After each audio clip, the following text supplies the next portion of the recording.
అలాగే తదుపరి మన రాశి చూసుకుంటే కర్కాటకం. కర్కాటకం వరకు జూన్లో ఎలా ఉంటుంది అసలు?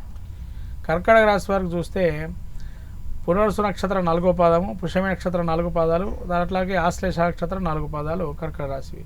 కర్కాటక రాశి వారికి ముఖ్యంగా కుజుడు జన్మ నుంచి ద్వితీయంలోకి వస్తున్నాడు. ఇప్పటివరకు వీళ్ళకి వైరాలు, కొట్లాటలు, విపరీతం కాళ్ళకు దెబ్బలు అంటే ఎంత విధానంగా అంటే మనం మంచి మాట అన్నా రామ అన్న భూతపదంగా తీసుకునే సహజంగా లక్షణంగా ఉంటారు. అటువంటిది కొద్దిగా తగ్గింది అనుకోవాలి వీళ్ళకి ఇప్పుడు. అది ప్రతిదీ నెగిటివ్ గా ఆలోచించే వాళ్ళు వీళ్ళు మంచి చేద్దామన్నా చెడు ఎదురయ్యే పరిస్థితి ఏదైతే ఉందో అది కొద్దిగా తగ్గే అవకాశం ఉంటుంది.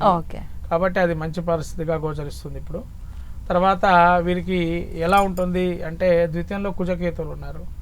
అంటే ముఖ్యంగా భార్య భర్తల మధ్య కొంత ఇబ్బందులు అనేవి వచ్చే అవకాశం ఉంటుంది. కుజకేతుల కలయిక ఉంది కాబట్టి అయినా అది సమస్య పరిష్కారం జరుగుతుంది కొంత నెమ్మదిగా.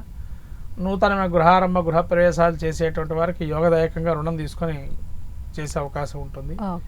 రాహు అష్టమంలో ఉన్నాడు కాబట్టి ఆకస్మిక ప్రయాణాలు, అనుకోకుండా ప్రయాణాలు జరగటము, తద్వారా కొన్ని అనారోగ్యం రావటం జరిగే అవకాశం ఉంది. తర్వాత శని వీరికి యోగాన్ని ఇస్తున్నారు. స్థిరాస్తి సంపాదన కొంత పెంచే అవకాశం ఉంటుంది 9లో శని ఉండటం వల్ల. అట్లనే పితృదేవత అనుగ్రహం కలగడం ఎక్కువగా ఉంది. శుక్రుడు 10లో ఉన్నాడు. కొంత వీళ్ళకి కొంత ఉద్యోగంలో కూడా మంచి పేరు రావటం, వీళ్ళ పేరు అంటే తెచ్చుకోవటము. ఇప్పటివరకు వీళ్ళు కొట్టేసిన తెలివితేటలు కూడా వేరే వాళ్ళు చెప్పుకుంటున్నారు మేము చేసామని, అవి కూడా వీళ్ళ ఖాతాలో పట్టడం. అంటే మంచి రెప్యుటేషన్ అనేది ఉంటుంది అని చెప్పడం. తర్వాత రవి వీరికి 11లో ఉంటున్నాడు. 11లో రవి చాలా యోగదాయకంగా ఉంటుంది. భావగ్రహం అయినా కూడా మంచి ఫలితాలు ఉంటాయి. రాజ్యపుచ్చత, గౌరవం, ఎక్కడికి వెళ్ళినా వీళ్ళకి అవన్నీ కూడా యోగిస్తున్నాయి. అట్లా రవి 12లోకి వచ్చిన తర్వాత కొంత వేళ తప్పిన భోజనము అవన్నీ ఉండే అవకాశం ఉంటుంది. అతివేడి, లోపల వేడి విపరీతంగా ఉండడం కానీ ఇలా కొన్ని ఇబ్బందులు కలుగుతాయి జూన్ 14 తర్వాత నుంచి.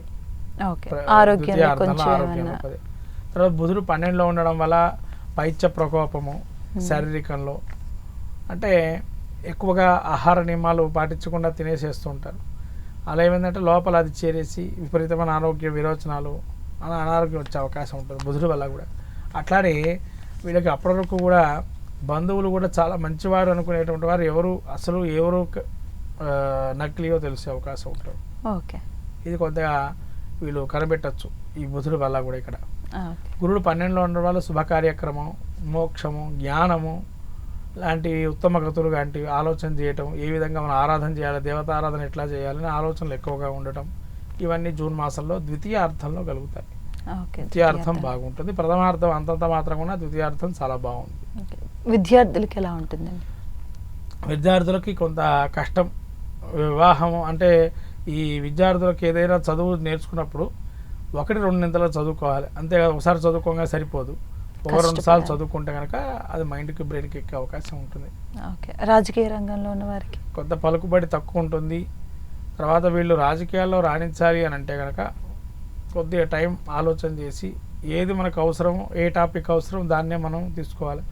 ప్రతి టాపిక్లో మనం వేలు పెడుతున్నాం అని అంటే అది చివరికి చాలా ఇబ్బందులు పడే అవకాశం ఉంటుంది. ఎందుకంటే వీళ్ళకి లాభం కన్నా నష్టమయ్యే అవకాశం ఎక్కువ ఉంటుంది. రాజకీయాలలో ఉండేటువంటి రాజకీయ నాయకులకి ముఖ్యంగా ఏంటంటే రవి 12లో ఉంటున్నాడు.